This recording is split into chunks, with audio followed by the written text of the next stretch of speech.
Општините Ново село, Босилово и Дојран може да аплицираат за европски пари за поголема заштита и управување со подрачја кои се природни резервати и заштитени од страна на надлежните.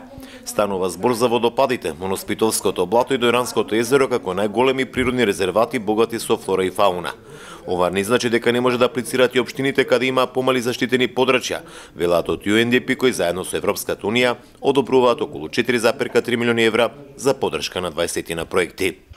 Сметаме дека во југоисточниот плански регион имаме некои, да кажам, три поголеми локалитети на кои што претпоставам дека апликантите ќе се фокусираат. Тоа се Моноспитовско блато, тоа е Дојранско езеро и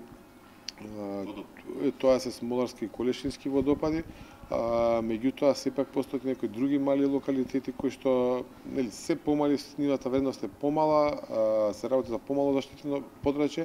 Според Методија Саздов од UNDP, општините и граѓанските организации може да аплицираат во три сегменти: финансирање на големи, мали и заштитени подрачја, но и за изградба на пречистителни станици за отпадни води, кои може негативно да влијаат врз заштитените подрачја.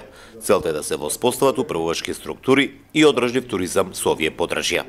Заштита на природните вредности, биомониторинг на живеалиштата, подобрување на состојбата со живеалиштата, со екосистемите, одржливо користење на екосистемските услуги, развој на локален економски развој во рамките на заштитеното подрачје, подигнување на свеста на населението за заштитеното подрачје и нормално одржлив туризам.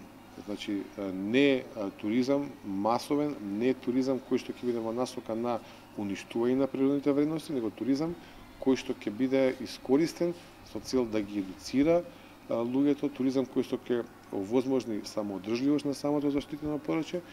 Наскоро UNDP ќе го објави јавниот повик за аплицирање, а општините или граѓанските организации може да добијат од 50 до 400.000 евра за подобрување на состојбата со заштитените подрачја.